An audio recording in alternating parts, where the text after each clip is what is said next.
terima kasih kalian udah mau ngeklik video ini. Di sini aku Dian Fitri akan sering upload video tentang misteri, konspirasi dan storytelling lainnya. Kalian juga bisa request tema apa yang nanti bakal aku bawain. Dan untuk semua cerita, aku akan membagikan sumber dari mana aku bisa tahu cerita ini di kolom deskripsi aku. Dan juga aku minta tolong banget ke kalian, kalau misal ada yang salah atau ada yang belum lengkap, aku minta maaf banget. Dan aku harap kalian mau menuliskan kelengkapannya di kolom komentar di bawah ini. Oke, langsung aja ke ceritanya. Oke, kali ini aku akan membawakan cerita dari kasus kematian pramugari cantik asal Filipina yang bernama Christine Angelica Dasira. Pramugari cantik yang berusia 23 tahun yang menghebohkan rakyat Filipina. Christine Angelica Dasira ini merupakan pramugari dari Philippines Airlines. Christine juga merupakan sarjana dari Universitas Filipina Mindanao, yaitu jurusan komunikasi, dan tinggal di kota General Santos. Christine juga pernah meraih gelar runner-up 1 Miss Silva Davao atau Miss Silva Davao City. Selain itu, Christine juga mengikuti sejumlah kontes kecantikan lainnya. Christine juga merupakan seorang selebgram dan memiliki jumlah follower lebih dari 200.000 di Instagram pribadinya. Oke, kita lanjut ke kronologinya. Apa sih sebenarnya yang terjadi sama Christine Angelica Dasira ini? Aku di sini akan mencoba membahas kronologi kematian dari Christine Angelica Dasira. Pada tanggal 31 Desember 2020 kemarin, Christine mengadakan pesta bersama 11 pria teman-temannya di City Garden Hotel di Makati untuk merayakan tahun baru. Dalam pesta tersebut juga terdapat 5 pria yang disebut menyewa kamar hotel, yaitu Rome Galindo, Ray Ingles, Lloyd De Lima, John Paul de la Serna, dan Clark Rapinen. Dan terdapat juga John Paul Halili yang kabarnya merupakan manajer hotel yang ikut bergabung dengan Christine dan teman-teman pada malam itu. Kemudian pada pukul 2.52 dini hari, rekaman CCTV menunjukkan bahwa Christine sedang berciuman dengan pria bertopi sebelum mereka masuk kamar. Pria itu diidentifikasi sebagai Valentin Rosales. Christine sebelumnya juga sempat memberi kabar kepada ibunya, yaitu Sharon. Christine sempat menelpon tengah malam untuk mengabarkan kalau dia sedang merayakan tahun baru di Hotel Makati tersebut.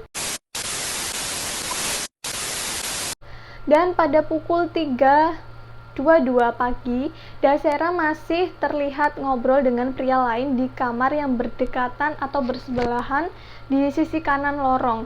Kemudian pada pukul 4.13 subuh, Dasira terlihat digendong John Paul de la Serna ke kamar pertama.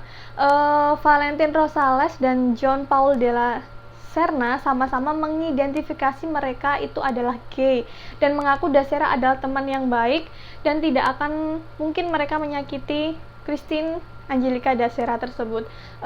John Paul de la Serna serta Clark Rapinen lalu menuturkan di wawancara dengan ANC, mereka memindahkan Dasera dari kamar 2207 karena muntah-muntah di pagi harinya.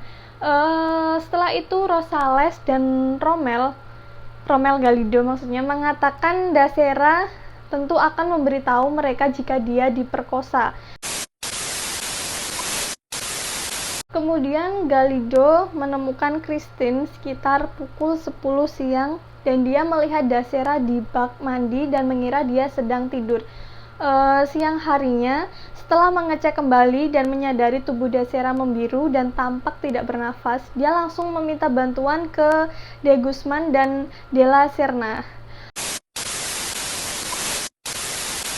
Kemudian Gregorio de Guzman dan John Paul de la Serna lalu meminta bantuan kepada manajemen hotel dan coba melakukan resusitasi tapi tidak membuahkan hasil. Kemudian pihak hotel memberikan saran agar mereka membawa Christine Dasera ke Makati Medical Center, ke rumah sakit. Namun tragisnya Christine Angelica Dasera ini dinyatakan meninggal saat tiba di sana.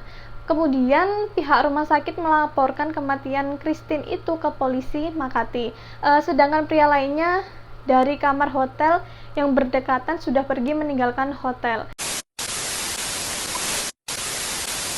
Berdasarkan hasil laporan postmortem oleh mediko legal yang menyatakan bahwa Christine Angelica Dasera ini meninggal akibat aneurisma aorta atau penggelembungan pada pembuluh darah aorta, sesuai yang dilaporkan sebelumnya. Dalam laporan sebelumnya terdapat pula laporan yang menyebutkan adanya memar di tangan kanan Dasera, paha kanan, lutut, pergelangan kaki kanan serta abrasi linear di paha kanannya, dan jenazah Dasera sudah dibalsem sebelum diotopsi. Namun dalam pemeriksaan awal, polisi mengatakan ada sobekan di alat kelamin korban dan ada tanda-tanda cairan sperma. Selain itu, tubuhnya juga banyak memar dan lecet. Berikutnya mari kita berdiskusi tentang fakta-fakta yang terjadi pada tewasnya Christine. Fakta yang pertama, hasil otopsi resmi menyatakan bahwa Christine Angelica Dasera bukan tewas diperkosa 11 orang, melainkan karena aneurisma aorta atau penggelembungan pada pembuluh darah aorta. Namun dalam kasus ini sang ibu yaitu Sharon tidak menerima dan masih sangat yakin anaknya tewas akibat diperkosa.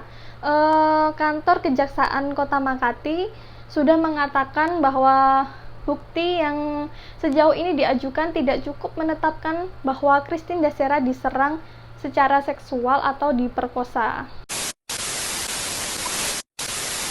Oke, fakta yang kedua, keterlibatan 11 temannya dalam kematian Christine Dasera.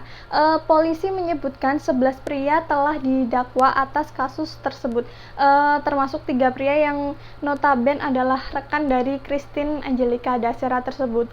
Pihak polisi juga mengatakan tuduhan sementara pemerkosaan dengan pembunuhan. Fakta yang ketiga, ditemukan luka memar dan sperma pada tubuh Christine Angelica Dasera. Tim otopsi menemukan air mani atau sperma di alat vital Dasera. Namun polisi melalui bukti ini yakin Dasera meninggal bukan karena diperkosa. Dan adanya luka memar di tubuh Dasera juga disinyalir tak dimasukkan dalam laporan kepolisian. Menurut kalian apa yang sebenarnya terjadi pada Christine Angelica Dasera ini? Apakah dia benar-benar meninggal secara alami karena aneurisma aorta atau penggelembungan pada pembuluh darah aorta? Atau diperkosa oleh 11 temannya karena dalam otopsi juga ada laporan luka memar dan sperma di alat vital Christine Angelica Dasera. Tetapi di sini polisi menyebutkan bahwa bukti kalau Christine diperkosa dan dibunuh masih kurang lengkap. Jadi secara resmi Christine Angelica Dasera dinyatakan meninggal karena aneurisma aorta.